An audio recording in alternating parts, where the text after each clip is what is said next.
Christmas, you should be spending it with your family, but I instead insist that you, rather than doing that, spend nearly 2 hours looking at old videos of mine because, well, I'm a dick like that. So here you go, some games based on Christmas. Enjoy!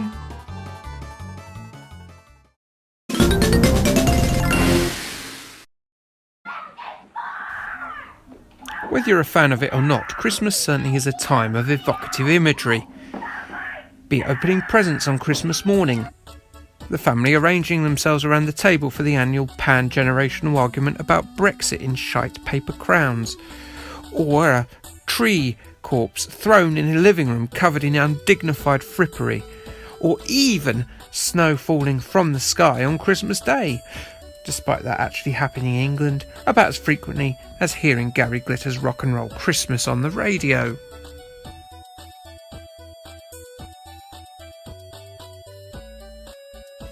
An image that Christmas doesn't conjure, to my mind at least, is that of subterranean mammals risking their lives to assemble and distribute a tape cassette freebie for a magazine. And yet, that's what they've gone for here in Moley Christmas. Monty Mole was an iconic character throughout the 80s computer era. Monty was a miner who wore a monocle, which seems normal. I would imagine wearing a monocle was unusual for working class 80s miners, and probably saw him getting wedgies and Chinese burns in the dimly lit shafts of Yorkshire from his co-workers, when of course they weren't indulging themselves in a relaxing bout of black-lunged coughing. There were 6 titles in the series, with the first, Wanted Monty Mole, published by Gremlin Graphics in 1984 for the Commodore 64 and the ZX Spectrum. Monty was created by Peter Harrop around the time of the UK miners' strike, with Monty being one of the miners who has to go around stealing coal because he can't earn any income during the strike. That is some heavy shite for a platform game with a cartoon mole, and it gets worse. The following 2 games, Monty is Innocent and Monty on the Run, show that Monty continued to have a rough time of it, with Auf Wiedersehen Monty showing him doing what all British career criminals do, get the money together to retire in the balmy heat of the Mediterranean coasts of southern Europe. There could well be a movie of this one day, you'd hope, and in the cast would be Riz Ahmed, Ray Winstone and Danny Dyer, all dressed as moles, or Arthur Scargill heads. Oh, and after all this crime capering, he becomes a superhero for some reason, in Impossible. Imagine if Buster had ended with Phil Collins joining the Avengers instead of running that flower stall. It would be terrible. You've ruined the film. You've ruined the film with that ending. Bloody Impossible. It's not even very good.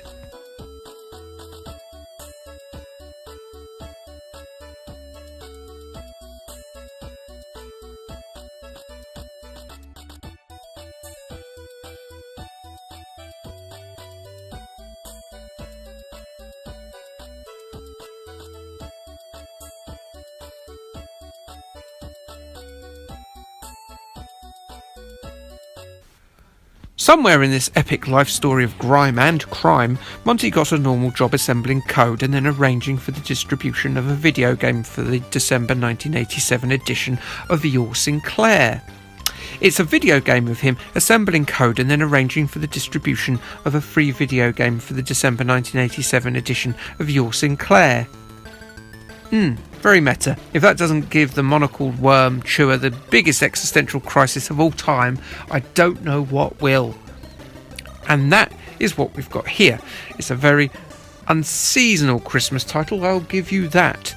And it's more of a little gift collaboration between Your Sinclair and Gremlin Graphics, and as a result, it's probably the most famous free cover tape of the Your Sinclair era. That side from, of course, Advanced Lawnmower Simulator or the wonderful Batty. They even provided a little cutout inlay for you so you can pretend it's a full game. Ah, isn't that nice? It's only 6 screens though. So, Monty starts in the Gremlin Graphics office, a terribly untidy place with massive spool cassettes lying around and a burger that is so rotten that just touching it damages the titular mole. It's no wonder they lost parts of the source code for this game. In this place, the messy bastards.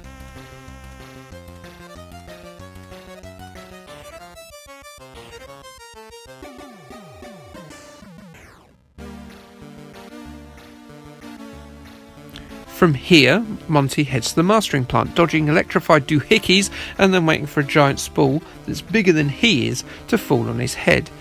Man, Monty, this job sucks. No wonder you turned to a life of crime.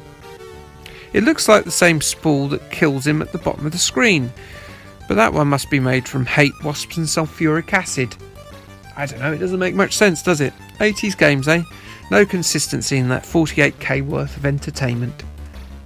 From here, Monty heads to screen 3 and the duplication plant, and another plant full of horrendous danger. My, aren't we getting an education though on how these games were made?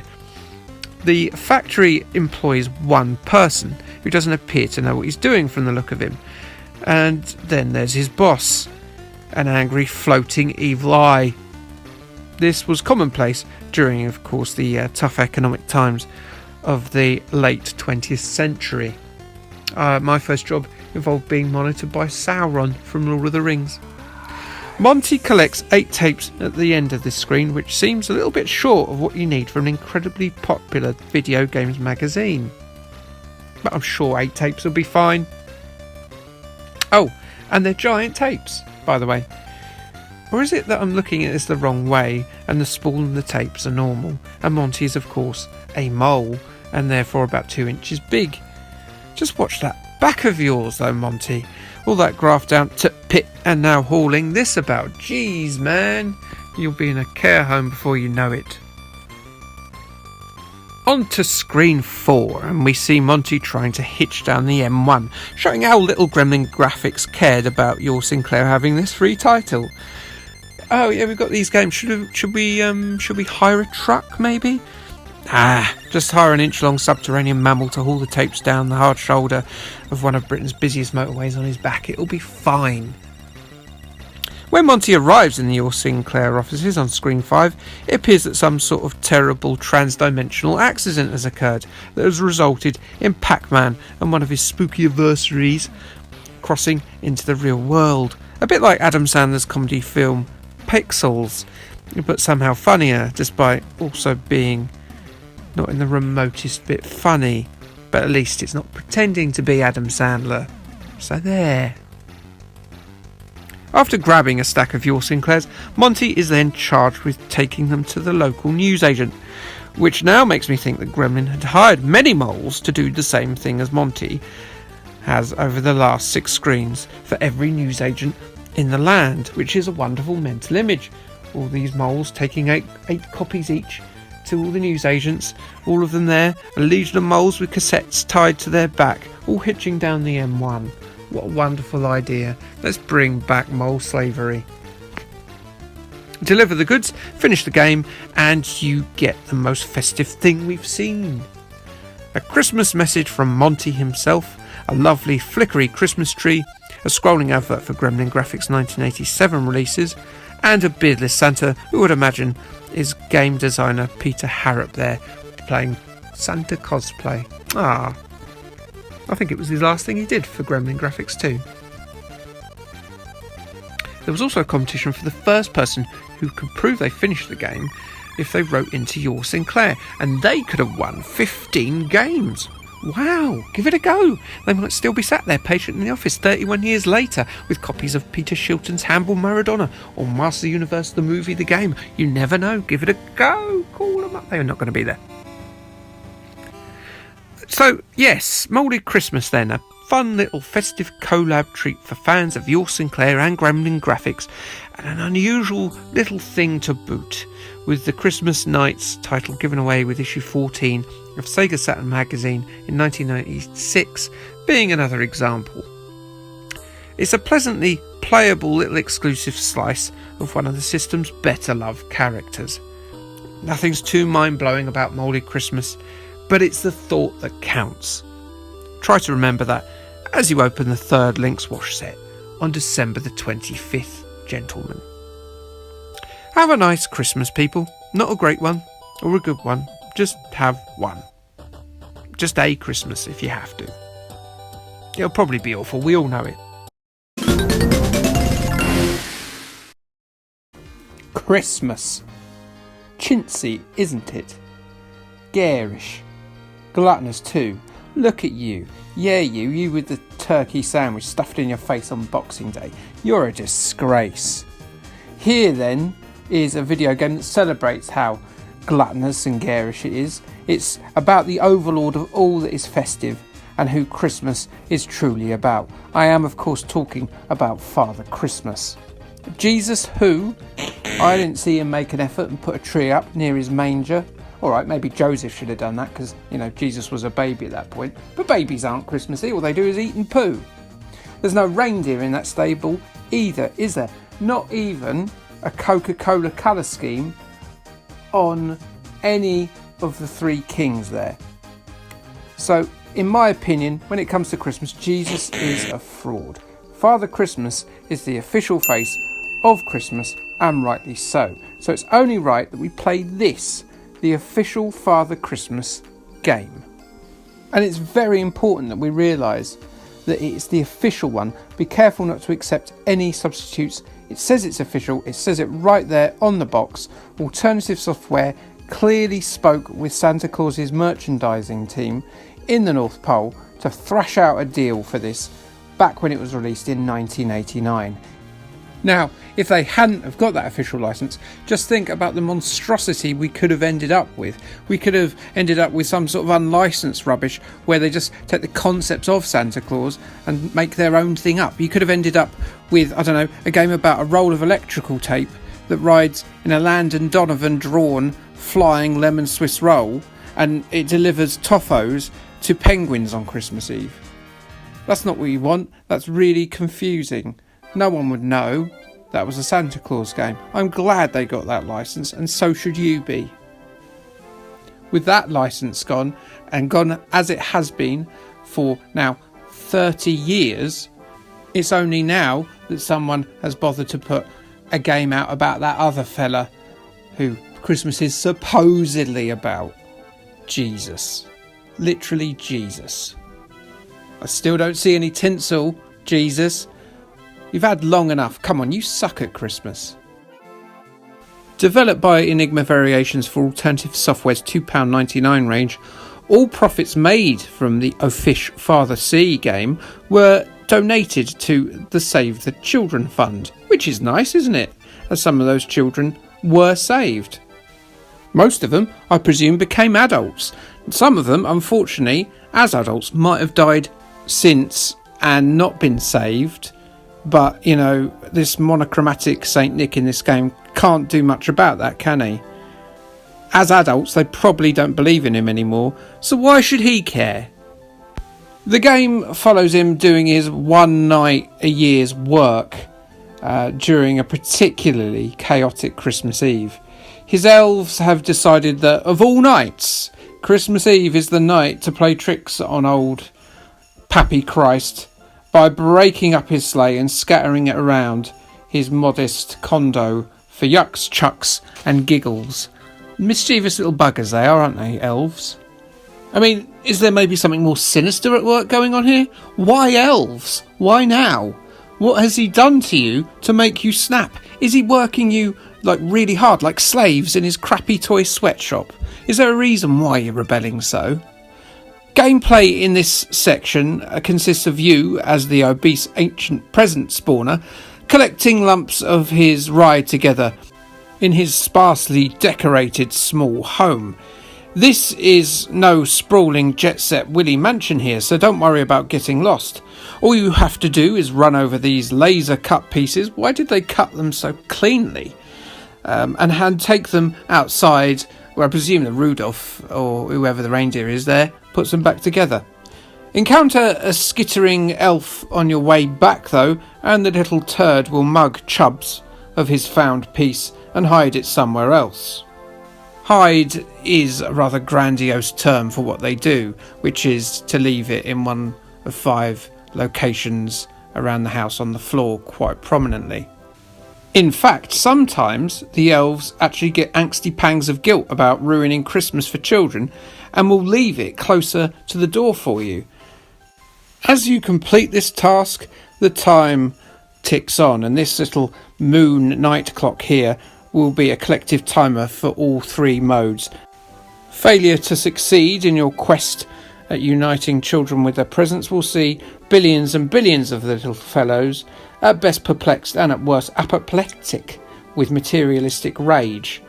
Never fear though, it's fairly simple stuff, and you should be able to gather the sleigh pieces with little or no fuss.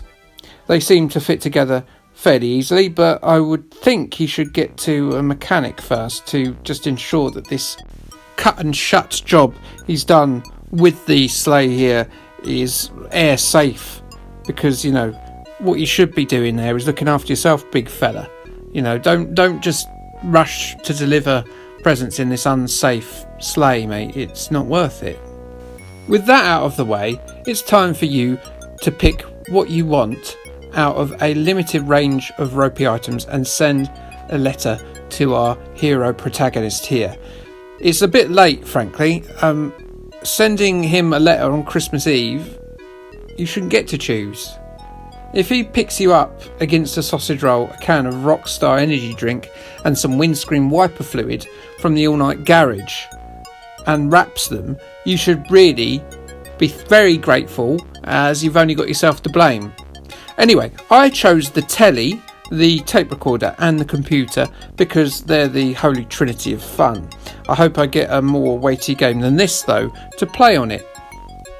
If I don't, well, I'll just have to break out that 48k 6-pack and play survival, make a chip, or maybe even Through the Wall. What a game that is, Through the Wall.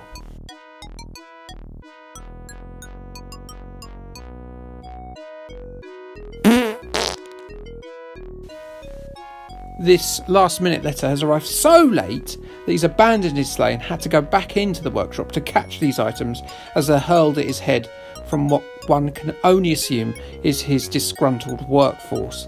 Man, don't be the type of boss where your workforce break your stuff up, hide it around the workplace and then pelt you with toys as you're about to leave. I do hope both Santa and his workforce manage to patch up their differences in the 364 days before Christmas Eve 1990. This section is as simple as it looks. You merely have to catch just the items on that letter, and no joke, it is achievable in less than 30 seconds. I have had more difficulty putting on a sock. It's at this stage I do have to remind myself, of course, that this game was intended for those fresh from the womb void, and so yeah, it's going to be quite easy. The third and final section, and meat of the game really, is the act of delivering the presents across the 4 populated continents. Yes, 4. Those in Oceania are to a man naughty and get nothing. So I guess that Father Christmas still holds century-old prejudices about Australia being a prison colony. Starting in America, Father Christmas has to rather shambolically throw Christmas presents from a very great height at the buildings below. I don't mean to sound ungrateful, but that won't do that CRT television I asked you for much good at all, will it? Santa's aim here is to find these arrows and make sure the present makes contact with said arrow. Quite why you're not delivering to 99.99999999999% of the population isn't clear. You could go whole minutes though without finding one of these arrows. I mean, is this why the elves are revolting? Did Father Christmas get super judgmental in 1989 and decide he was only going to deliver to a tiny fraction of the population? And they were like, what are you doing, mate? Was he just being lazy? I'm kind of seeing it from their point of view now. The presents can be stopped, though, from your throwing them from a very great height by these incredibly adhesive clouds, some very sticky birds, and fighter jets covered with glue. Why are there fighter jets about it? Is there a deeper story here? Is Father Christmas an enemy of the state? You can steer the presents back and forth with sensible soccer style aftertouch, and when you've done that enough times you can then go on to the next continent, one of them being Africa. So Africa's a bit problematic, isn't it? Look at it. Mud huts. All Africans live in mud huts. It could be worse. I mean, imagine like if the gift's wrapped up with like watermelons or spears or something. I think it's accidentally quite racist. Do they know it's the official Father Christmas game at all? Probably not, and that might be for the best. After either a whistle-stop tour or an absolute age of trying to find arrows to deliver to across Arabian palaces or English semi-detached households, you're all done. The official Father Christmas game is complete. It's all done. It's honestly one of the easiest games I've ever played. You will finish it in your first sitting. Even at £2.99 in 1989, and even taking into account how hopelessly maladroit 5-year-olds are when it comes to playing Spectrum games, this is not good value for money. Even if you got this as a Christmas present, you'd be slightly bemused about how short and how easy it is. Your Sinclair agreed with me, giving the game a dismal 43 out of 100. Quite frankly, Father Christmas should have been more selective with handing out his official branding. Let that Jesus schmo have this one. Christmas, a time of comfort and joy, a time of togetherness, a time of childish delight, and a time of parental pride. And, of course, a time for tedious, predictable drudgery. That's the truth for some of us who get bored with this every year, and no game exemplifies that feeling more than this one right here. In some ways, for grumpy Grinches like myself, the Santa Claus 3, the Escape Clause, encapsulates Christmas better than any other game. The Santa Claus 3, the Escape Clause, is of course based on the third instalment of the live-action Disney franchise. The original 1994 movie told of the workaholic businessman Scott Calvin, who injures the real Saint Nick in an accident and then agrees to help him deliver the presents worldwide. He soon discovers that the Santa Claus, written on a contract, means that he has been passed the torch of the mantle of Father Christmas like a curse, reminiscent of something from It Follows or The Grudge, trapping him in the burly frame of the god of spoiled children. 2 movies follow to diminishing returns financially and critically, and the third movie found an envious Jack Frost using magic to usurp Scott Calvin's position as the Lord of Lapland, to take the power of the holiday season for himself. The rest of the movie will see Scott try and wrest the power back from the villainous Frost, who has frankly ruined Christmas for everyone, like he's the CEO of a power company or something. There follows a schmaltzy tale of time travel, alternate timelines, and tinsel-draped tomfoolery from Tim Allen, Martin Short, Judge Reinhold and the rest of the crew in a movie that did reasonable festive business in the theatres but didn't win over the critics. The series, which has been dormant since the movie's release in 2006, has been resurrected from its fairy-lit grave by Disney Plus in 2022 for a 2-part series called The Santa Clauses. And well, Tim Allen no longer has to worry about special effects to turn his hair white. The Santa Claus 3, the Escape Clause, was the first of the series of movies to get a video game adaptation, courtesy of Buena Vista Games in November 2006. It was released exclusively for Nintendo's Gameboy Advance and was coded by the still operational, as of 2022, First Playable Productions. First Playable Productions has a history with Disney and other children's properties, releasing games based on Big Hero 6, Frozen, Disney Princesses, Ben 10 and Yogi Bear.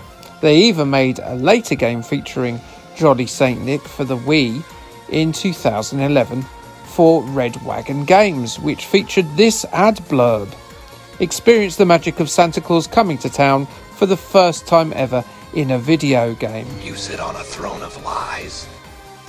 First Playable Productions, you know, personally that that is not true.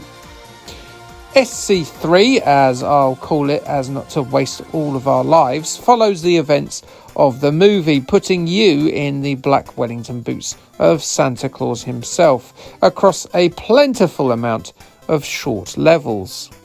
Early in the game, you'll be in the grounds of the mythical workshop, avoiding icicles and enemies that are sure to be added to the naughty list.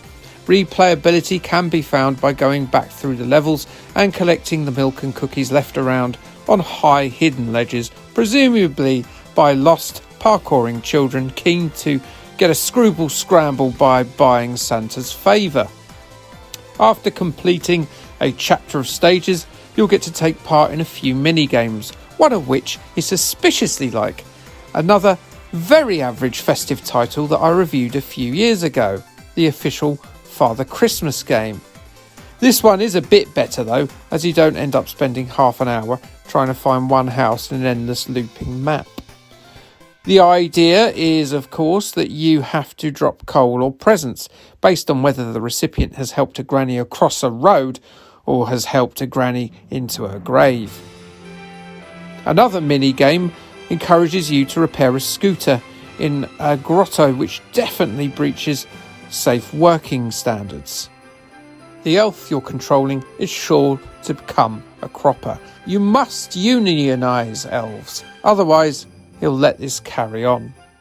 Once we reach the part of the story where Jack Frost usurps Santa and takes his powers, you'll be controlling a depowered Scott Calvin with just snowballs to protect himself with, which essentially means he'll be stripped of his ability to float like Peach in Mario 2 using Santa's cape.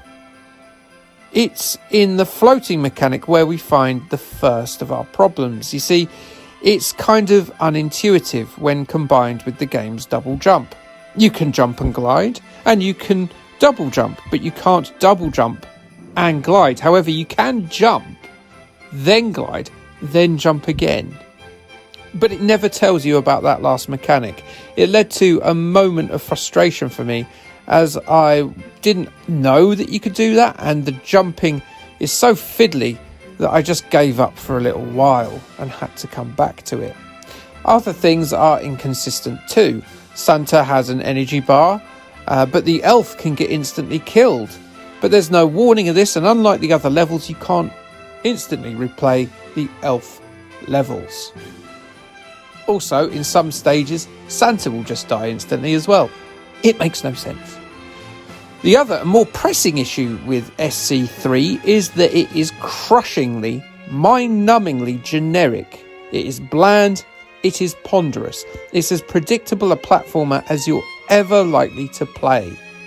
Floaty collectibles, spike traps, ice walls that need to be broken, a feeble attack, sliding blocks to help you reach higher platforms, sliding down little inclines. It's paint-by-numbers Western platformer with no clever mechanics or edge-of-the-seat moments to make you sit up and feel anything but totally bored. And to make it worse, most of the levels are ice levels. You start off with an ice level in a platform game. Do you hate yourself? The graphics are blur, the music is blur, the between-level cinematics are on-set photos, which is blur, the enemies are blur. It's Christmas afternoon while the rest of the family are sleeping off a Christmas dinner. Bleh. It's simply not an exciting game. It's so bland, I can feel my eyelids droop like I've been on the Christmas Day Bucks Fizz since before breakfast. I'm getting tired and bored just thinking about it. IGN kind of agreed with me. They gave it a 4 out of 10 and said the Santa Claus 3, The Escape Clause, is a harmless, forgettable game that isn't particularly good or bad. But that's it. I have nothing else to say about this game. It is very, very generic. March of the Penguins. No, that's not the name of this year's very unthreatening but seasonally appropriate Doctor Who Christmas special. It is, of all things, a handheld video game based on a documentary. That's surely a first for this channel. A game based on a documentary. I shall have to trawl Moby Games for a Nintendo GameCube version of Channel 5's There's a Rhino in My House, or a PS2 AAA release of Bestiality Expose Animal Passions. Perhaps there was an Xbox 360 game of the Panorama episode that looked into the Jimmy Savile sex abuse allegations back in 2013. Until then though, cute penguins! Yay! Shuffling slowly. Boo. Actually, it's quite cute. March of the Penguins was a cinematically released 2005 chronicle of emperor penguins as they set out to get some pootie tang and start a family. Don't do it, buddy. Not if you like sleep. It was a French production by director Luc Jacquet for the National Geographic, with cinematographers Laurent Chalet and Jérôme Masson taking residence in the Adélie Land territory of Antarctica. I bet it was bloody brass monkeys, so it were. The pair filmed the shuffling horde of emperor penguins for over a year as they migrated inland to their ancestral breeding grounds. They captured the courtship, the nurture of the eggs, the hatching, and then the many arduous trips the parents made to get fish for their offspring.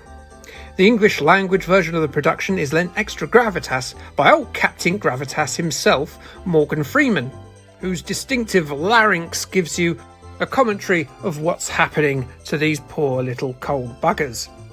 It's a powerful documentary, sometimes tragic, sometimes heartwarming, often wistfully funny. You really do pull for these little feathered cones with their tiny legs to make it through these harshest of conditions. The movie was distributed worldwide by Buena Vista Pictures and did very well indeed. On a budget of just $8 million, the movie made an impressive $127 million, and also did gangbusters in DVD sales. It got great reviews too, with a 94% aggregated score on Rotten Tomatoes. Yeah, you wear that tuxedo, birdo. You've earned it. So yes, not typical fodder for a video game, nature, is it? But a game we did indeed get in November 2006. It was released by Zoo Entertainment, who we've encountered before with the woeful Rock'em Sock'em robots, and will be returning to many, many times before this channel reaches its end with my death.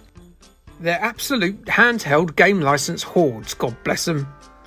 The game was developed by Skyworks Technologies, which was founded by Activision industry legends Gary Kitchen and David Crane. Skyworks released around 25 games in total, mainly on the Nintendo handhelds, but also a few on iOS and Sony's portable devices of that era. March of the Penguins was released on the Nintendo DS and the Game Boy Advance, and there's not a great deal of difference between the two versions. Graphically, they're pretty much identical, with the main benefit of the DS version, of course, being that touchscreen control. You get this overview of the level peered through the binoculars of a mystery penguin voyeur on the top screen. What's he doing? Stop lusting over the beasts. For the purposes of this review, I'll be concentrating on using the Game Boy Advance version, purely because it looks better in video form to have it on just the one screen. Sorry, huge video border fans. The game is made up of a series of stages, with puzzle levels involving scooching about the tundra in straight lines trying to find your booty call, or guarding your little un from the cold and get animals who want to eat them. Other stages have your feathered chums taking to the water in order to find fish to bring home to the family. Should have got a Deliveroo with all the trouble that's causing you. Each level is bookended with facts about what is happening during the course of the movie, so it's mildly educational. I'm penguin smart, me. The main meat of the game, though, has a rather obvious influence to it, that being lemmings. And no, before you ask, there isn't an option to blow up all the penguins as they go, oh no! Indeed, the penguins are like Connor MacLeod of the Clan MacLeod. They're immortal, and they cannot die. Rather than going belly up when they encounter a hole or a drop in a level, the penguins will refuse to throw themselves to the ground, or will just jump in the sea below the level and swim back to the start of it. Now, this seems a bit counter to the movie and the lessons of nature themselves. A lot of birds don't survive the movie. But I suppose Zoo could argue that seeing baby penguins dying over and over and over again may result in children yeeting the little creatures like tennis balls on their next visit to London Zoo. Rather than Arctic bird genocide, you're against a timer, and you must guide the chirruping crew from one side of the playfield to the other, clearing out the obstacles along the way. And you must save all of the birds. Never leave a bird behind. Oi you, clean shirt, stop lollygagging. Not only that, but the birds have to collect a set number of snowflakes along the way, which definitely wasn't a feature of the movie, as they looked quite frankly sick of snowflakes for most of the movie because they were getting bloody cold. Fail either to collect enough flakes or get your mob across the Antarctic plateau in good time and you'll have to start the level all over again. You can restart at any time because it'll be patently obvious that the slovenly beasts aren't going to be getting there anytime soon. They move with the speed of a care home full of old people heading to the polling station to vote against their own interests. It's excruciating at times, it really is. And I'm talking about both penguins and old people. The stages are generally fairly simple to solve. It's just if you accidentally miss a slick-pelted chap strutting around the back after you've spent 7 minutes guiding its mates perfectly, then sorry pal, you've got to start again. It's not as clever or as flexible as Lemmings, which is astonishing given that Kitchen and Crane are involved, and it's a good decade and a half since DMA Design's green-mopped suicide rodents first belly-flopped to their demise.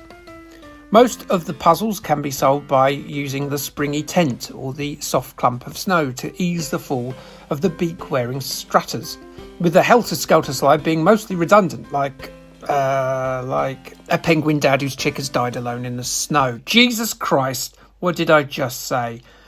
I've gone too far down the path of dark analogies. The night has taken me. Obviously, there's not a lot of variety in the graphics because, well, Antarctica looks a bit samey at the best of times, and a desert or a space set level might have been a bit off the beaten track for a game based on a nature documentary. The music is kind of jaunty, in that cheap way a lot of kids' games are on the Gameboy Advance. It's instantly forgettable fare, but overall that is the nature of the game as a whole. If you want a Lemmings game, there are now unofficial homebrew ports for both consoles. But if you want an actual cart that you can find, should you pick up a penguin? Maybe. It is a vastly inferior version of Lemmings though, so you'll probably have to be a huge March of the Penguins fan to enjoy it. And if you're a huge March of the Penguins fan, that means you're a fan of watching penguins getting at it. What's wrong with you? IGN reviewed the game for both formats in early 2007. They said the game is too hard to be a children's game, but too boring to be a game to recommend to anyone. And that's when it's working and not screwing the player over with bad controls. They gave the DS version a 40% and the Game Boy Advance version a 45%. GameSpot gave it a similar score of 40% for both versions the same month. They told us that not that many people will or should consider buying either version of March of the Penguins. The Lemming-style puzzles are much too difficult for younger players, while older players will soon be turned off by how bland and short-lived the overall product is. The silly thing isn't that they made a video game out of a documentary. The silly thing is that they made it too difficult for one audience and too insubstantial for the other. You know it. It was only an Arctic tale, a walrus getting eaten by a whale. Yes, a really badly sung spoof of a Johnny Mathis song to start off this video. The kids will love that. Do you know what else they love? Bloody animals. Cute ones anyway, like polar bear cubs, say. Now this fella, this walrus, he might struggle to appeal to a little girl who loves unicorns, even if he can whistle. So, we've got another mid-2000s snow-based animal documentary Nintendo handheld license game, hot on the heels of March of the Penguins. What a sub-genre that is, eh? This time though, we've gone from the Antarctic to Santa's backyard in the North Pole as we explore the lives of two animals rather than just one. That is, a family of walrus and a clutch of polar bears. This is again a production of the National Geographic, just 2 years on from their enormous success of the previously mentioned Waddling Bird's own feature film. Whereas that movie just featured the 8-month mating ritual of the beaked butlers, Arctic Tale follows these blubbery northern units for a whole 15 years like a spurned stalker. The focus of this film are two female creatures of each species. Nanu, the polar bear, and Seela, the walrus, and we see them from their birth until they start families of their own, thanks to the diligent work of the filmmakers and their 800 hours of footage. We see the beasts hunt, survive, and look for meat in the treacherous conditions of the Arctic Circle. Now, it's a little bit of a cheat because Nanu and Seela aren't actually real, but instead collected footage of multiple animals of the same species. But these experiences are typical of these poor creatures and what they had to deal with. And you know what? You can't tell these polar bear cubs or these walruses apart, can you? No, because you're a racist, speciesist even. There's also, obviously, your now prerequisite with all nature documentaries, global warming warning, so you can feel terrible for wanging a Scampi fry packet in that privet hedge on the way home. Directed by wildlife cinematographer Adam Ravitch and narrated this time by Queen Latifah, Arctic Tale failed to repeat the success of The March of the Penguins. Whereas that movie made an astonishing $128 million, Arctic Tale, albeit with less of a marketing push, did a mere $2 million. Quite the difference. Antarctic wins again, you landless Arctic bastard. You could say they were polar opposites, couldn't you? You could. Zoo Publishing, under their previous name of Destination Software Incorporated, actually completed the hat-trick of available Nintendo consoles by releasing their title based on the Arctic Tale on not only the DS and the Game Boy Advance, but also the Wii as well. You won't be hearing about the Wii one from me as I haven't played it, but it had fairly middling scores in the press, of the time ranging from 20% to 61%. The overall structure of the game is largely the same, only you get a 3D Arctic tundra to explore. Ooh, it's so realistic you can feel the bloody cold, can't you? Both the late 2007 Wii and the handheld versions were programmed by a company called Atomic Planet Entertainment, who also did games based on licenses like Jenga, Beverly Hills Cop, Paddington Bear, Real Madrid, Jumanji, and yet another National Geographic IP in Sea Monsters, a prehistoric adventure. Who knew there were that many National Geographic games, huh? Will I cover that one? Maybe, but not now. It's December when this goes up and the water is not icy enough for vaguely Christmassy themed content, and the Ichthyosaurus has too low a number of appearances on Christmas cards, unlike penguins and unlike polar bears. The game, much like March of the Penguins, is largely identical on both the DS and the Game Boy Advance. Where better for shovelware than snow, eh? The animation on the DS version is definitely a bit crispier, and the music ever so slightly better mixed, but other than that, I'm going to use the same rule that I used for the Penguin game and go for the Game Boy Advance version for the most part. This is due to the fact that it looks better to show one screen rather than two screens on top of each other that gives us a side border fatter than a walrus's butthole. There's no touchscreen functionality on the DS. This truly is shovelware. You start your adventure as a young bear, presumably Nanu, as she leaves the furry warmth of her mother's teat and explores the white expanse on her own four paws. She doesn't call home, she doesn't write, ungrateful little shit. But what a world to explore. There's a snow level, then even more snow, then a frosty area, endless snow, the Arctic. Yes, it makes for quite the dull-looking game. There's no real agency to this either. You just scoot about surviving because nature is boring and God has poor storytelling skills. This is all you do, you just survive. This is like an existentialist crisis video game. All you do is just live. It's so pointless. God, I'm depressed just thinking about this game already. Nanu pads about trying not to die by avoiding cannibalistic male bears and eating what looks like, I don't know, cherry ice cream cones? Pizza? Is it just supposed to be meat? I don't know. If it's the first two, that's not very realistic. If you collect enough paw prints and gain gold in enough mini-games, you can progress to the next part of Nanu's story, which culminates in her reproducing like a teddy bear virus. The emptiness of existence once again, the pointlessness of life. But unlike this life, you're not alone. If you dive in a cave, you get the option of being a different animal. Not only can you be Seela, the Arctic walrus, who while lumbering on land can take to the inaccessible chilly waters under the ice shelf and find bonuses, But there's also a sprightly Arctic fox who can charge about like Billy-O, rending hairs apart with his maw for an energy boost. There is also a level that briefly has you splashing about as Free Willy. Orca? More like Dorka. Scattered around the wild, you'll find a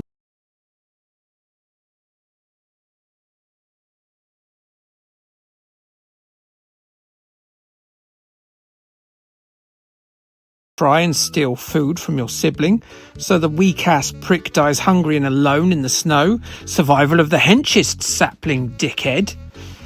This is done by tapping L and R as quickly as you can. Another one has the polar bear lying in the middle, and you're doing some sort of whack-a-mole, only with Arctic hares, and presumably you're eating them afterwards. There's one where you perform curling but with a mammal. That's pretty unusual. And there's another one where your chosen animal will surf on an ice platform as you dodge icebergs. I'm sure these scenes were extra features on the DVD. Sure they were. None of these games are particularly creative or impressive. They're sort of the thing that were 10 a penny in the early days of E-Bomb's World or Newgrounds. And within the hour, your adventure will be at the end. You'll be left feeling unfulfilled, just like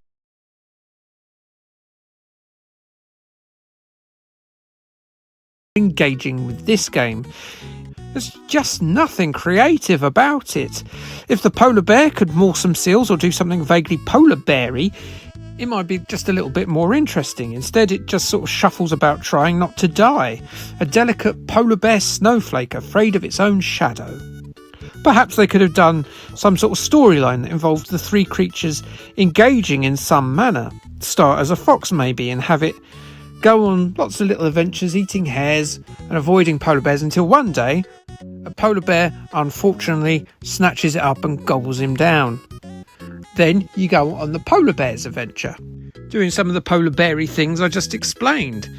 You know, spreading fear on the icy plains as everything else is edible. Then that bear could get dragged into the ocean by a walrus after eating one of its young. And you'll get a few water-based levels as that walrus before that's eaten itself by the orca. End the game as like a baby Arctic fox nibbling on the beach carcass of the killer whale. You got the circle of life there. You could put little facts on the top screen of the DS version, like sort of explaining little things about animals, so it's educational as well. There were ways to do this, and it's ended up just being a bit boring. You could have had the mini-games blend into the narrative to break it up a bit. See, there was a way to use this engine, but still make it interesting. Yeah, I get this is targeted at ankle biters, and what I've proposed is a little bit violent, but that is nature. That is life. They need these things to prepare them for adulthood. Animals are often bastards, but they're bastards for a reason, survival. And life is short, horrendous, and pointless. Children need to know this. Mainly because I know this, and I'm fed up of them being all happy around me. IGN gave us a review in October 2007. They said Arctic Tale is slow-paced and mostly boring, which is likely in keeping with its roots as a documentary film. But it doesn't work at all in the form of a game. As it stands, you'd be better off just watching the film and being done with it. They gave it a 3.5 out of 10 next to the word awful. Just like life, eh? I love Christmas. Hey, Eddie, are you a leg or a breast man? Would you like some magazines to read while he goes through his repertoire of Christmas jokes? Yes, it's Christmas, a time of childish innocence, of joy, of spending time with the family, and clearly, according to Anko, Page-Free Model's enormous wabbanyabs. But who is she, this Scarlet Woman with her womanly wiles? Well, I don't need to tell you most of it. Even if your dad didn't read The Sun, you're more than likely to be familiar with her if you were an avid collector of computer game magazines in the 1980s. If you did, then you most certainly bore witness to a truly magnificent sight on the advertisement for Barbarian. And I'm not talking about Wolf from Gladiators. No, I'm talking about Maria Whittaker nearly wearing what amounts to 4 wristwatches worth of gold and nothing else. Then she had to go and follow it up the next year by wearing a couple of bronze antique plates over her flesh hillocks in the marketing for the game's sequel. Surely there can be no doubt that it was the excitable reaction from spotty teenagers to these adverts that sowed the thought of Maria in Anko's mind when it came to producing a rival to Sam Fox's strip poker for the festive period of 1988. Maria Whittaker, aka Maria Tafari as she's known now, was born in 1968, and she had a similar career path to that of Sam Fox. Her mother sent pictures of her 16-year-old and her nude 36 double Ds to the Yvonne Paul modelling agency. What is it with page 3 models' mums in the 80s? They seem desperate to unclothe their child and throw them in front of a lusty press. Maria had her shirtless debut in The Sun at the age of 16 in 1985, which again makes you think that The Sun's take on noncery is a little bit hypocritical at the best of times when you consider their history. Even worse, she was a Hills Angel on Benny Hill's show 2 years before that, which, yes, made her a 14-year-old you were supposed to find sexually attractive. Oh yikes, the 1980s. She would go on to be up there with Fox and Linda Lusardi as one of the biggest names in tabloid chest exposure of the decade, winning Page 3 Girl of the Year in 1989 and even appeared with her younger sister Lisa on a couple of shoots. Aged 21, she jacked it all in after tiring of being the centre of attention, as she said, having made enough money to buy her and her parents' houses. She tried her hand at pop, just as Sam Fox did, but somehow even less successful. And if you think I'm being a bit harsh, hum me the chorus of 1990's Stop Right Now and Take My Number. Go on. You can't, can you? And even if you could, I'll never know because I'm a disembodied voice recording from mid-November 2023. I can't hear you, you big dope. Maria married musician Rebel MC and had 3 children with the chap, one of which is world champion at street dancing and has appeared on the big telly talent shows in the UK. Maria herself is now a nutritionist. Eat well, Whittaker said so. In 1988, Anko, most famous of course for the Kickoff and Player Manager games, decided to use the twin guns, pun definitely intended there, of Whittaker and Christmas to pitch a game for the festive market. There's a stocking filler for Dad if you wanted Mum to make him spend Christmas evening and Boxing Day at his parents'. You can banish your father for being an old lech against his will if he owned an Atari ST, a Spectrum, a Commodore 64, an MS-DOS PC, or an Amiga. Anko repurposed the engine of their Strip Poker 2 game that came out earlier in the year, swapping out the photographs of the less famous models in that game for Miss Whittaker and charging you a £5 extra for the privilege. To ensure that its festive credentials checked out, a few offcuts from the mall centre Santa's costume were stitched together for Maria to wear and then, hopefully for the player, remove. Although, joy to the world, on Christmas Day we could get our hands right on Maria's Christmas box, words to brighten up the day of any middle-aged pervert. And so, yes, we've got more YouTube rule-skirting salacious content from the 1980s, just like Sam Fox's title. And it's another basic poker game, which makes it very hard to review. You see, it's going to consist of you betting your imaginary money against the imaginary Maria and her imaginary money. And when you run out of imaginary money, you have to start using your imaginary dignity. Whether you want to role-play the full experience and strip nude while Maria instructs you is completely up to you. Just please do remember that it is a low-resolution set of photographs of a Page 3 model from the 1980s. And I don't know, if you choose to praise the gods, if he exists, he's probably not going to be best pleased with you for this. And it's, well, poker. It's a card game originally conceived in the 19th century that relies on your luck and ability to deceive. There's nothing particularly flashy about the game, unlike Miss Whittaker.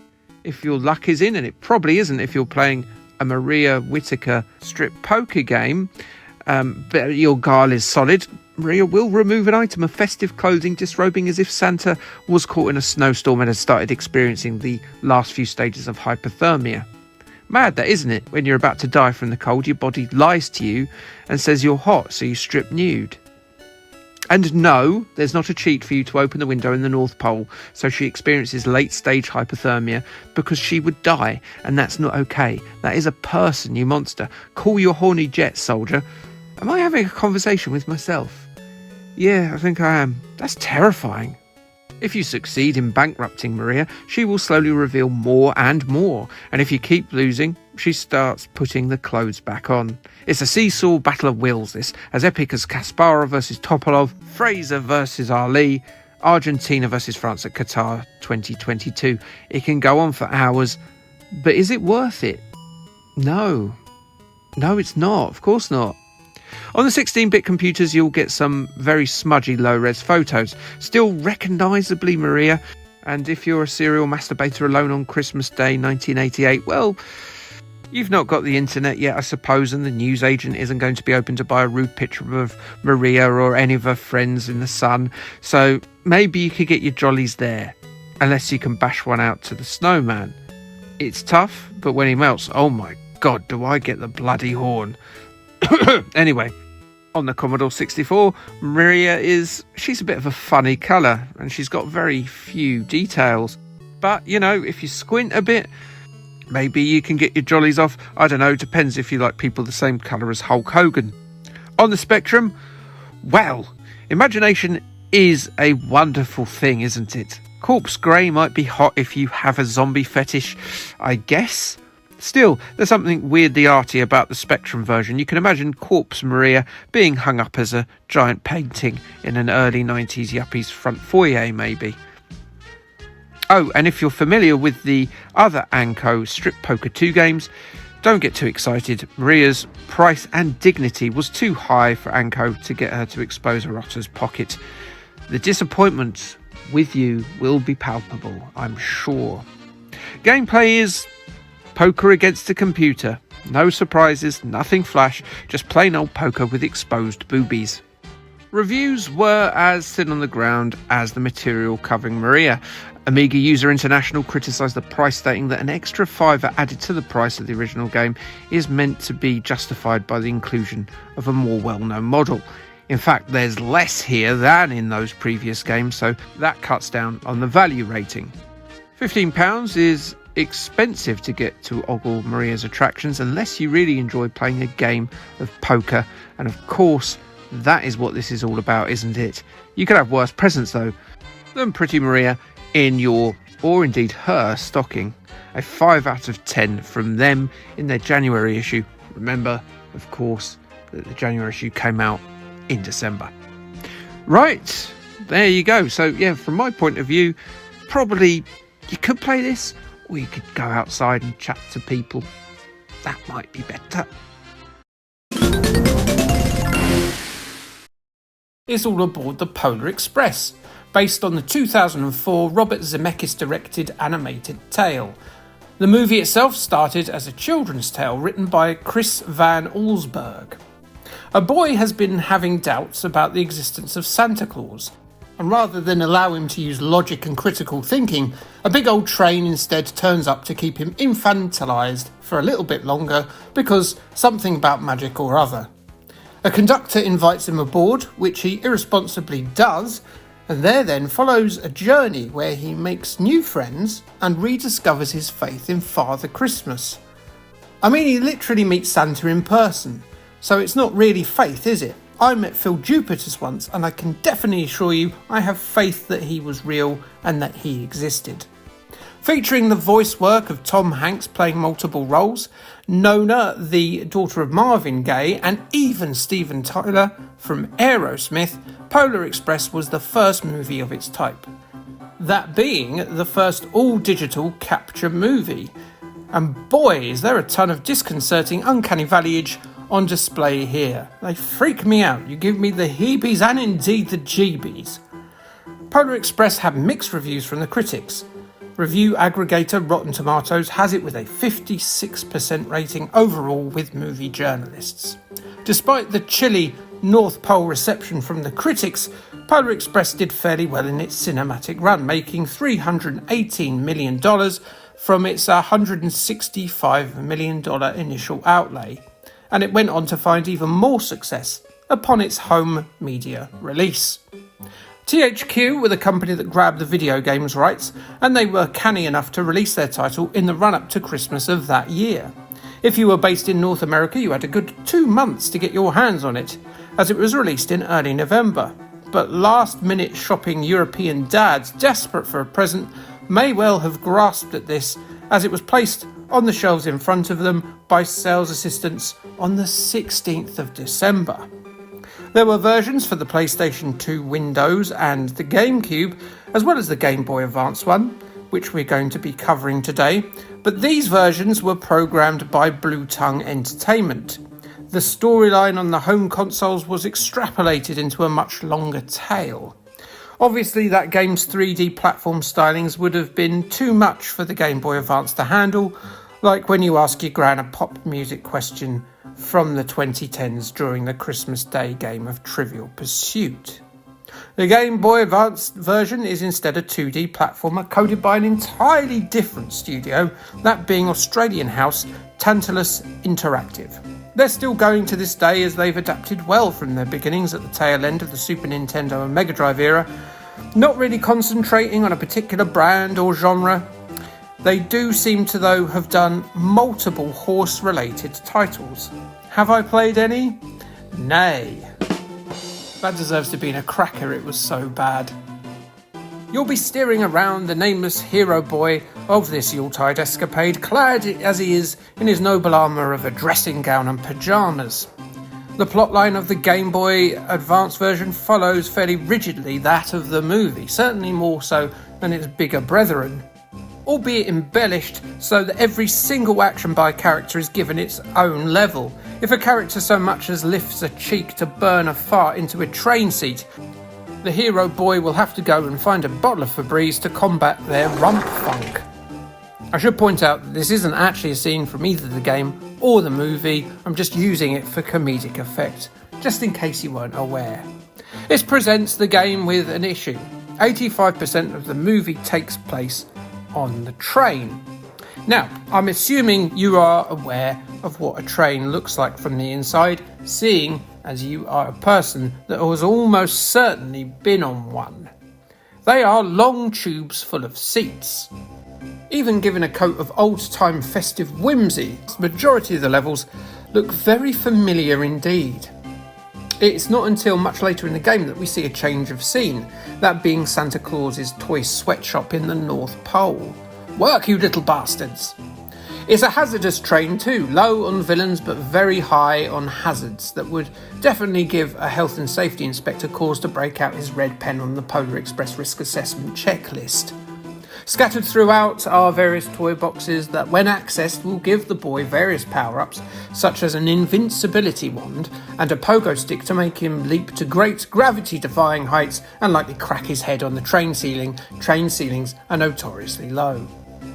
Some boxes rather smartly just contain socks, which do nothing but disappoint. That sure actually captures the experience of getting socks at Christmas fine. Well done to them for that. Christmas trees throughout the level act as respawn points should your boy succumb to a jolt of steam or a whirling vent. Candy canes are added for extra padding to the game should you wish to return to a level and collect them all. There are attempts to add a bit of variety to proceedings to your near entirely train-bound experience, including visually fairly impressive for the machine train steering levels. In this, you'll steer the locomotion down the tracks, trying to avoid barriers while trying to maximise your candy cane collection potential. They were a disappointing treat, weren't they? Here, have a sweet. Great. What does it taste like? Why, old toothpaste that's congealed on the outside of the tube. Brilliant, what a treat. The boy himself must be coming up to puberty, as geez is he stiff. Yes, that crude and indeed cheap innuendo refers to his control, which is stodgy at best. As the game is fairly easy, this doesn't cause too many frustrations, until you get to this section, on top of the train, on a set of skis, with a homeless man, which is certainly something that I've never experienced myself. This Battletoads-esque sequence should be fairly sedate, but boy does it boil your mulled piss wine. You either have to duck or jump, that's it. However, sometimes the button just doesn't respond at all. It's very inconsistent, but boy did I find that infuriating. Maybe it's because he's in slippers that he can't do it all the time. The low quality responsiveness does become more noticeable in the main part of the game as well, with disappearing coal pile platforms, another point where it becomes very noticeable that the boy isn't controlling quite as he is. And my word, is that a big mound of bloody coal. Mind you, the North Pole is bloody far. We don't want the Polar Express breaking down in Svalbard surrounded by polar bears. Having the children eaten by bears would probably be a bit of a dampener on the Christmas movie fun. Presentation is mixed, the music is suitably festive and jolly, but the graphics are, well, just as soulless as the movie. More so. They've tried to replicate the look of the characters somewhat, and it's fair to say they look a little bit indistinct due to the Game Boy Advance's low pixel count. The boy also goes a deathly shade of grey when he wanders out into the night atop the train, and it just looks bad when he does so. Look at it. Polar Express is a very run-of-the-mill Western Game Boy Advance platformer. It reminded me a lot of the Santa Claus 3 game I played a few Christmases back. But that game at least diversified the locales throughout. Polar Express's biggest problem, really, is the eponymous star on the cover. The train. Long train journeys are boring. Do you really want to play a long train journey while on a long train journey? I don't. As such, the game ends up being a big lump of coal in your stocking, as big as that giant mound in the game itself. The Polar Express on Game Boy Advance is as dull as a senior royal speech on the telly. Dull, dull, dull, and full of creepy soulless marionettes. God, that film creeps me out. Reviews time, and I've got this from GameZone, as reviewed on the 23rd of December in 2004. That's so close to Christmas, isn't it? Let them go home, GameZone chief editor man. Especially as they don't sound very pleased. They say, the ultimate goal, stay with it long enough to make it through the game without throwing it in snow. Seriously, this mostly side action scroller has been made a million times before, only usually much more interesting. It received a 45% from them. Oof.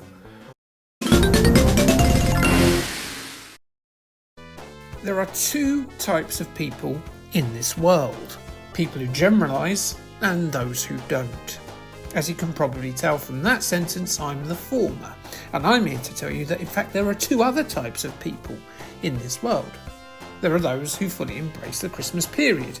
You know the ones. From the first minute a brown leaf hits the pavement in September, they will spend every weekend through autumn. They will plan every single detail of that one day at the end of the year, and they'll turn it into a joyous year-capping event of great excitement and shared glee. Then there's other people, people like me and the Grinch. But I stick to my principles, not like him. At the end of the film, that easily swung hairy green milquetoast oaf thawed his heart and gave up on the idea. Christmas is bad. Ain't no societal togetherness thawing my bastard heart. You can stuff that right up your turkey's arris. Rather than go into my reasons for detachment for the season of goodwill, let us instead look at one of the video game adaptations of one of Yuletide's most enduring festive fables. This is perhaps the most redundant of my source explanations, as we're all likely to have at least some working knowledge of how this game came about. How the Grinch Stole Christmas was a 1957 story written by American Theodore Seuss Geisel, aka Dr. Seuss. The tale introduces us to a miserable mountain-dwelling shaggy beast called Grinch, who dislikes the holiday season so much that he acts like a right old dick and plots the best way to derail the December plans of the nearby township of Whoville. After putting a right dampener on Christmas Eve, the grumpy creature soon has an epiphanous moment, realising that Christmas isn't just about presents. Well, burger me sideways, that's a turn up for the books, isn't it? The book has been adapted many times, with the most famous 3 adaptations being the 60s Boris Karloff narrated animation, the live-action Jim Carrey vehicle, and the 2017 CGI movie with Benedict Cumberbatch lending his larynx to the Santa imposter Sourpuss.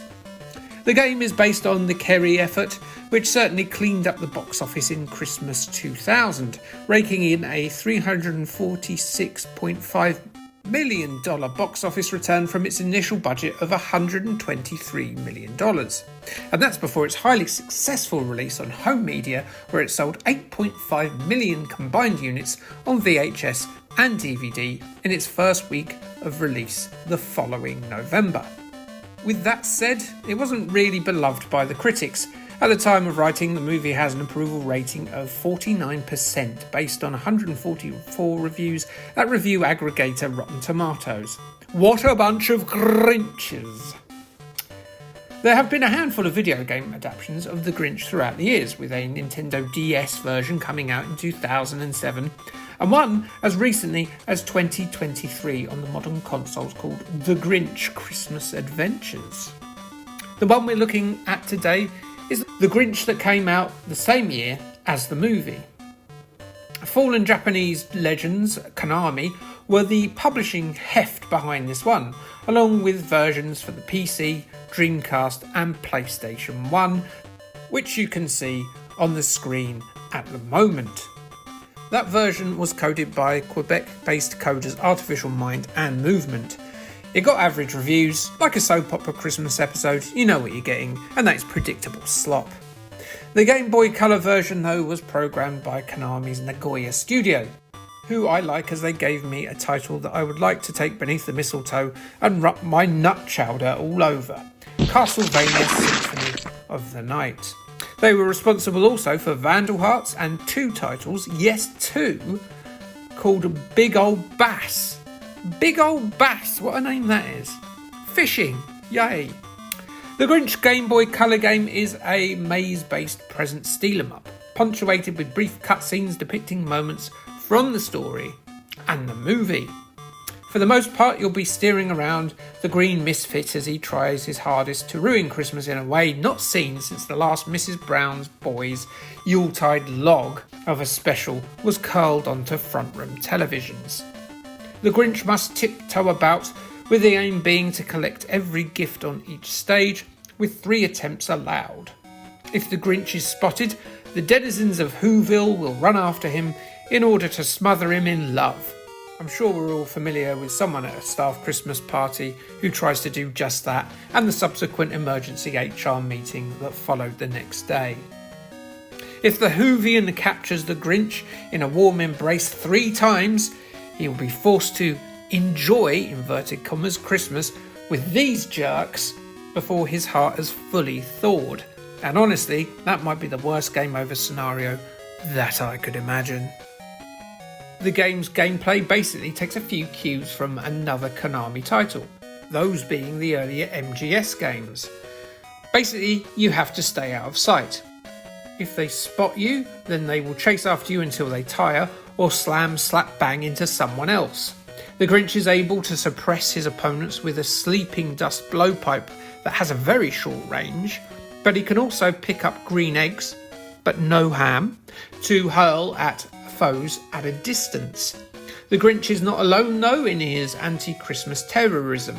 He is aided by the long-suffering yet loyal Mutt Max, who takes centre stage for 2 of the game's levels. He has no form of attack, but he can leap advancing opponents, which is something the Grinch cannot. Sandwiched right in the middle is a vehicle section, which is still set out in much the same maze chase manner, just now you have to accelerate to get the car to move. To be honest, it's a bit of a pig to control and is a real low point in the game, so it's good that there's only 1 level dedicated to the car section. Presentation is fairly excellent. Obviously there's not a great deal you can do with a snowy township, but the Grinch is fairly well animated, and he and Max's portraits change depending on the situation, which is a nice touch. Music is fairly solid, if unremarkable, festive frippery. Gameplay is alright actually. Nothing more, nothing less. I think it's a decent use of the license, this Pac-Man crossed with Metal Gear gameplay. It works surprisingly well. There's often a lot of puzzle-like planning involved with your anti-claws assault, ensuring that you don't get caught while up to no good. There is a time limit that is pretty tight, though this can be added to by collecting the T icons dotted around the map. Sometimes the stage locations are a little confusing to figure out, but you'll soon figure it out after a few attempts. And there are passwords and infinite continues, so you can be assured of some progress. The Grinch is a nice, sedate but fairly lengthy challenge that I feel comfortable in recommending. But, as ever, much like Christmas itself, it sure outstays its welcome if you're at it too long. But, overall, a decent game. Reviews for the Grinch, though, ranged from dismal to excellent. CMVG were the Mismog camp. In their January 2001 issue, which if you remember you would buy in December, the game got a 2 out of 5. They said, the oversized Grinch is a faff to control, the maze quickly become dull and repetitive, as does the gameplay. Skillful leaping aside to make two maddened enemies crash into each other is about as satisfying as it gets. You deserve better this Christmas, you've been good. Total Game Boy?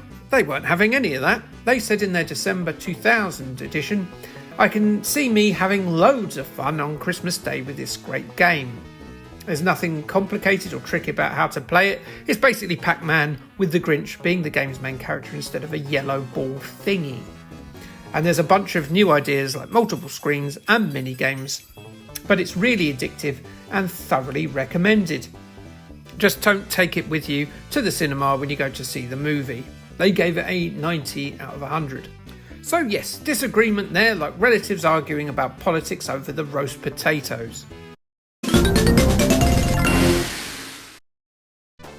So here it is, the best game that you'll play this holiday season. You sit on a throne of lies. Yeah, buddy, I was, yeah. So here is game 3 of our series, and no doubt you've got your tree in your living room and you've decorated it, made it look more flamboyant than a Brighton-based Liberace museum. Nothing surprises me more than a video game based on a comedy movie. I mean, they don't seem like a natural fit, do they? Perhaps more than a romantic drama, yes, but how do you translate comedic set pieces over to a video game? It's certainly easier to base a video game on a kids, action or horror film, that's for sure. What's more surprising than a computer game based on a comedy film? Well, I will tell you. A video game based on a Christmas comedy movie. Now that's got a very narrow appeal, hasn't it? Fans of a comedy film might pick up a game adaptation, yes, but people aren't going to be picking up a comedy Christmas movie game in June, are they? Well, they might if that game is exceptional. Is Elf exceptional? Yes, it is exceptionally bad. But before we get to that, 2003's Elf tells the story of Buddy, who's stowed away in Santa's sack as a wee bairn. Raised by the big man's helper elves, Buddy is educated in the ways of jolliness and Christmas cheer, but not in common sense and worldly wisdom. He could do with a spell in that school of hard knocks and the University of Life that has sculpted many a social media working class scholar. One day, Buddy finds out his biological father has got himself a spot on the naughty list, and so Buddy travels to New York to give him a jolt of festive positivity. There follows a humorous fish out of water tale directed by Mandalorian and Iron Man helmer Jon Favreau. Elf proved to be an A-lister breakthrough role for Will Ferrell, who to me always looks like he's been 42 since his first appearance and not aged since. Also starring James Caan, Peter Dinklage, Zooey Deschanel, Bob Newhart and Ed Asner, Elf made a stonking $220 million from a $33 million budget on its initial release, and has continued to be a festive favourite ever since. Critics liked it too, as it has a freshness score of 86% based on 202 reviews on review aggregator Rotten Tomatoes. Perhaps then I shouldn't be surprised that it had a game, given its popularity. And that game was released by Crave Entertainment to tie in with the movie's DVD release the following year, that being 2004. Crave released the Napoleon Dynamite game that I covered last year, another comedy movie licence, funnily enough, and a game that should make us all feel very nervous about what is coming. It wasn't brilliant, far from it. This is similar to that. Even more disconcerting is the development team, a team called Jollyford Management Limited. This was their only game. Maybe they might knock it out of the park at their first attempt? Maybe no. No. The game starts off exactly how you'd expect, a series of platform levels teeming with collectibles. Naturally, you'll be controlling Buddy, who is presented in perfectly serviceable digitised fashion here. He would not look out of place on the Super Nintendo version of Mortal Kombat, apart from being a jolly man-sized elf with no violent tendencies. Buddy's moves in this? Buddy can jump. Not on bad guys, but he can jump. That's it. There's nothing too offensive about the platform stages, I suppose. They're just very plain. There's no complex routes, hidden caves or anything. It's straight left to right missionary platformer action, collecting things as you go. Scattered about the place are some rather ropey-looking polar bears in the first few levels with zero intelligence, walking hither and dither, just waiting for Will Ferrell to land in their mouths. There is no animation for Buddy getting gored by the ursine frost dwellers. He just sort of falls forward a bit. Then the screen scrolls back to the last checkpoint, and that happens every time you land on a snarler's back, or you get hit by a falling icicle, or Buddy falls into a pit trap, with a little bit of depletion on your energy bar, and then away you go again. It feels a bit weird, to be honest. In one of the levels, you have to spell the word New York. That's where he goes, to New York City. If you miss any of the key items, such as those letters, you'll have to backtrack. Ick. Yeah, not good. Each of these levels are short, easy and underwhelming. The platform levels form the basis of the early part of the proceedings, but they do come back for a brief dalliance in the later portion of the game. These decidedly uninspiring levels also compromise the best this game has to offer. Yeah. The first indication that this game is not just bland but downright atrocious comes here in the ice float section. Good lord. Buddy must traverse downwards collecting the same sort of confectionery as the platform stages. You leap from ice shelf to ice shelf, avoiding those bears and the waters of the Arctic. Here's the rub. The combination of Buddy's size, the size of the smaller platforms, the twitchy controls and the collision detection of the edge of the platforms makes this a horrendous experience to play. You'll be hitting the water a lot in an infuriating manner that will put you in the sort of mood only a Christmas dinner argument can usually cause. The whole thing is just so very badly designed. Here is a good case in point. We're all familiar with moving platforms in games. Look how long this one takes to come back to you should you miss it, as you wait patiently with this pacing bear. Entire ice ages are shorter. To make matters worse, this level is probably the longest in the game. It's a war of attrition, but I powered on through it, eager to see horrors that even the sight of Krampus's shriveled ball bag can't compete with. You'll be continuing downwards in the next distinctly different level as Buddy makes his way downhill at pace. This plays pretty much as you'd expect from looking at it. It is a little Horace Goes Skiing. Weirdly enough, there follows the other part of Horace Goes Skiing, crossing the road. Buddy has to collect Christmas lights that are positioned randomly on either side of the street. The New York traffic is treacherous stuff, and as Buddy isn't accustomed to the highway code as David Prowse's tour never made it beyond Svalbard, he runs in front of cars with little care of his own safety. You have a stamina bar in this level, which when charged helps you peg it out of danger. When on the bottom side of the street, you'll be able to see the Christmas lights on the other side. But the same thing isn't true on the opposite curb. And if you miss a light at the start of the level, you're going to have a long run back to go and get it. That would be annoying, but that's compounded by the fact that in this level, and only this level, Buddy's health depletes. Why? I guess to give it some sort of challenge. It feels like this was a decision not planned before it was designed, but added after. You can replenish this by rotating in a shop's revolving door, though even this power-up is fraught with danger, as you'll have to be quick to peg it, as the doorman will be annoyed at such carefree tomfoolery. He will give chase to you, so you need to outpace him and cross the road. I had no idea that this doorman would take umbrage on my first play, and so instantly lost the health I just recovered. Ropey game design at its best. The next distinct level we get sees Buddy indulging in low-level white-collar work as he goes to work in a mailroom. The first part of this sees our erstwhile elf employee using the company's mail chute system. You have to rotate pipe so the correct coloured package goes to the right coloured end tube. To an expert Pipe Mania player like myself, it gave me no problems whatsoever. However, I'm also as thick as a Boxing Day turd, so I can't see this giving anyone any issues at all. You'll then receive notification that Buddy has been promoted to mail distributor. He has to deliver the Christmas presents to the relevant floors via an elevator, or if you prefer, a lift for the benefit of my countrymen. This is done by an extremely simple number memory game of 3 buttons. Crikey, that must be a big building to have that many floors.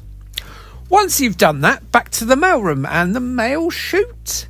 Did Buddy get demoted? To be fair, to be left on my own playing with mail pipe seems to be a better job role. Who wants to see people? Ugh. It's a little more complicated this time, but again, nothing to worry about. Getting through that and Buddy is re-promoted, and this time he needs to remember 4 numbers.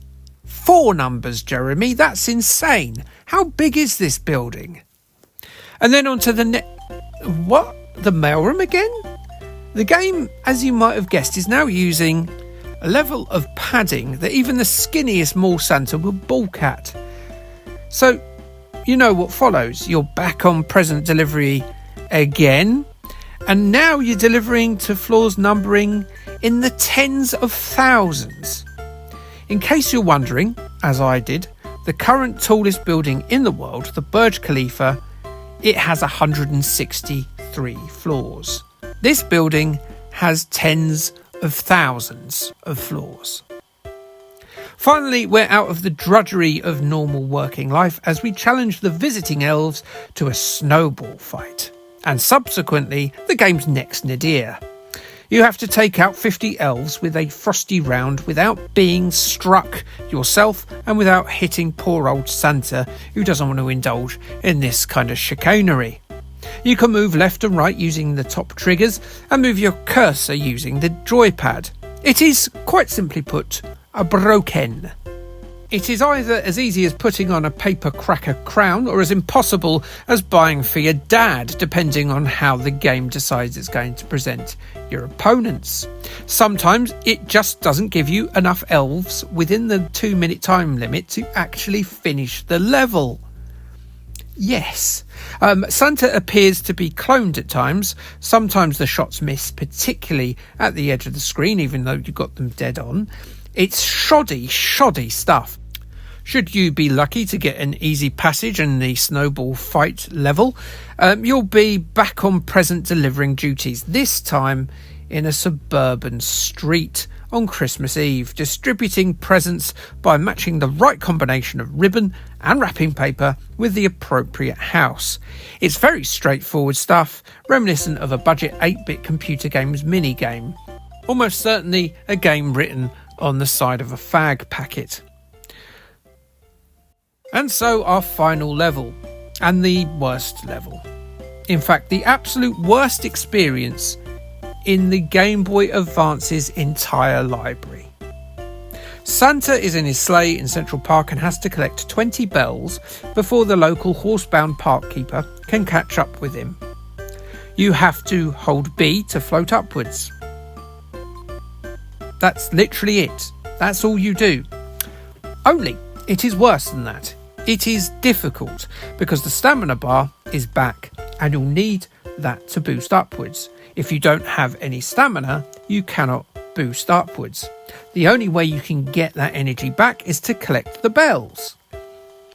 Because you can't see the highest bells, you have to guess where they are, which is difficult when you get to the last 2 or 3, even though the map loops round should you miss some. So if you get to 19 bells and you've used all your boost up, you're completely up a Christmas creek without a paddle. I hate this. I absolutely hate this. This is the worst experience I've ever had in any game. Every part of it, from the conceit to the execution, it's anti-fun. You'll muddle through it, no doubt. I have no doubt you will. I certainly did. But it is truly diabolical to play. And that sums up the game as a whole, to be honest. The peaks of the experience are perfunctory, yet still pretty crap platform slop. And the troughs are, well, the rest of the game. And I've not even mentioned the music, which is as uniquely tuneless as a Best of Lab Baby Christmas album. Critic reviews were equally as dismissive of Elf, the movie, the game. Christ, even the title. It garnered a 1 out of 10 on mygamer.com in November 2004. They said, as damning as it may seem, Elf, the movie, is probably the worst game to appear on the Gameboy Advance, or any system for that matter. In fact, even though perhaps geared for children, this title cannot be viewed as a video game, because it is so awful. Nintendo Power in January 2005 said, the extremely simple gameplay will appeal to young fans of the film, but will not test more seasoned action gamers. They gave, well, whatever that score is. It's more than it deserves, though. Our last venture into the world of festive movie favourites is now upon us, and just in time too for the big day itself. Right now, Rudolph is doing his final training to get him in the shape he needs to be in to break the sound barrier.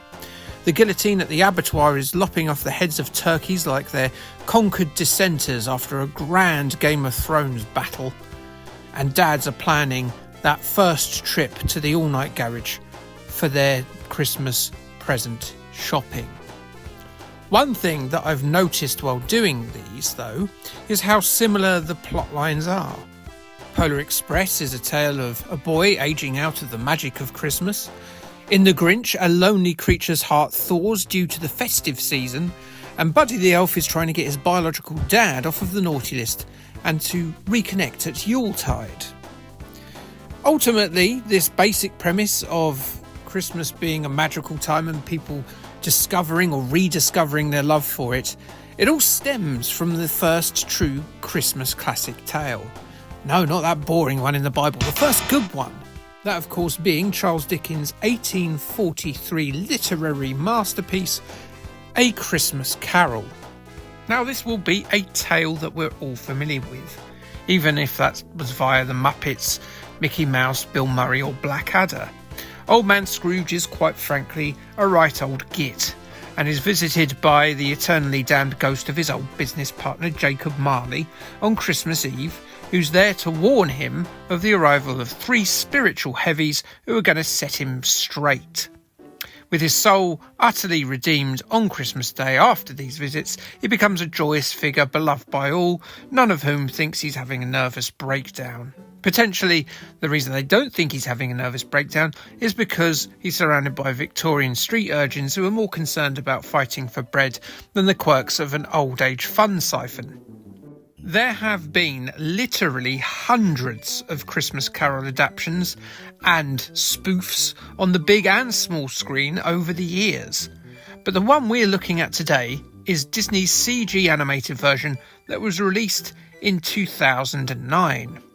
It's another one by Robert Zemeckis and his motion capture studio, which so successfully creeped us out in our Polar Express review. We actually have another connection to another recent episode, as the lead in The Grinch, Jim Carrey, has taken the role of the crotchety, penny-pinching misery Ebenezer Scrooge in this one.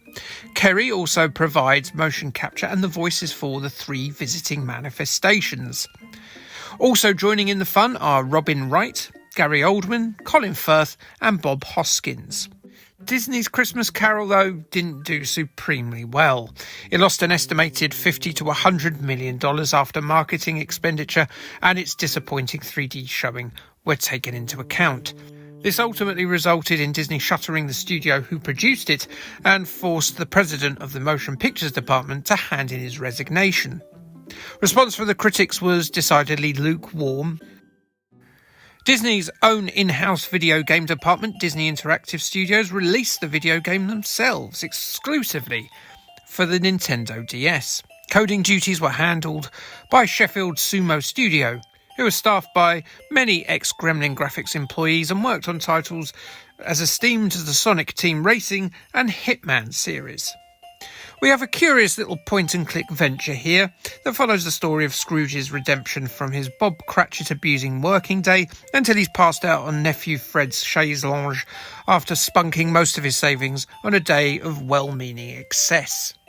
You don't control Scrooge, but act as a sort of an unnamed, good-natured, mischievous spirit, forcing his terrified bony behind to embark on his soul-saving adventure.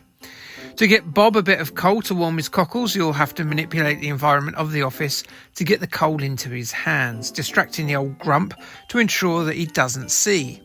Later on, you'll have to tickle Scrooge's feet to get him out of bed and into his chair, as he's desperate to avoid meeting the burly ghost of Christmas Present. Scattered throughout the proceedings are various mini-games that make full use of the touchscreen. You know what to expect here. The dreaded sliding picture puzzles, the card games, the musical fare involving violins and pianos, and you even get to make the Cratchit family Christmas dinner. All of these are mostly used in context, but nothing stands out as particularly original. There are a lot of them though, and they can be accessed from the main title menu along with an advent calendar style application. There are a lot of hidden objects throughout, which may help with the replayability, and scenes already finished can be accessed from the main menu for a replay, should you wish to maximise Scrooge's redemption percentage. Redemption percentage, that's an interesting stat. I wonder if we all have them. Mine would be like 28%, I reckon.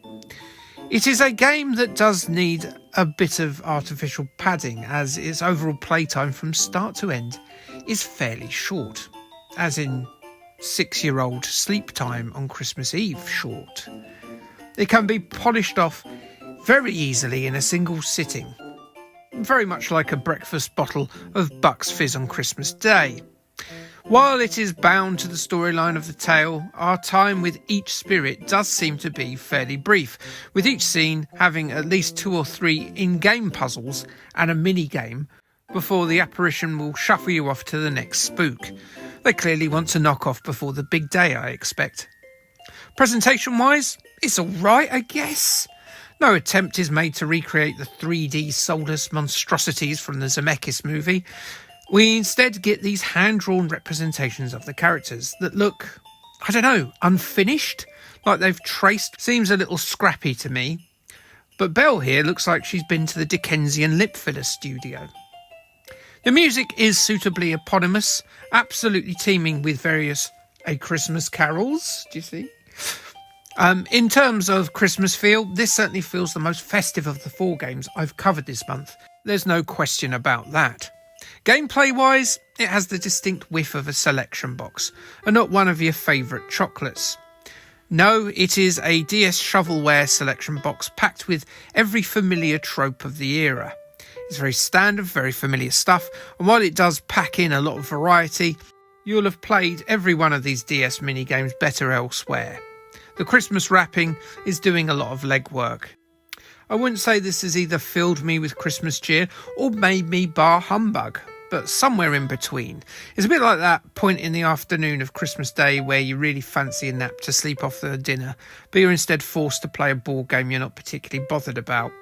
It's as bland as a Boxing Day leftover sandwich.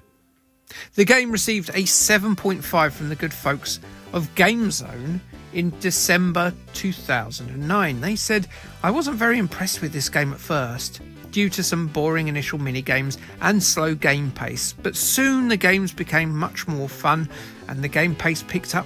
The look of the game also sold me. A good choice for anyone who loves Christmas and or the book A Christmas Carol." We're going a bit upmarket for the next review, as we've got the Telegraph giving us their opinion. Ooh, fancy. They said, "Ironically, the content which offers the most reward is the story upon which the game and movie are based, and you don't need to pay full price for this video game to get hold of that. Players with low expectations may enjoy playing through this game a couple of times, but it will probably test the Christmas spirit and patience of anyone else." They gave it a 4 out of 10. So there we are then, a month of Christmas movie adaptations for Nintendo's handheld consoles, all done and dusted. The breast meat being the Grinch on the Game Boy, and the Parson's Nose, unquestionably, that piece of elf trash adaptation for the Game Boy Advance. So now, I will leave you to it. Don't eat too much, and if you do, don't look at the fruit bowl, as it'll only make you feel guilty and fill you with self-hatred. You haven't touched one of those oranges, have you? Well, thanks for taking time out of your Christmas to watch those videos. You've made me a very happy person. If you're watching them in like June or something, you're a bit strange, but thanks as well. And yeah, I know that March of the Penguins and Arctic Tale aren't very Christmassy, but there's snow in them, right? Anyway, thanks for joining me on this, and I'll see you in the new year. Merry Christmas, Kay, thanks, bye.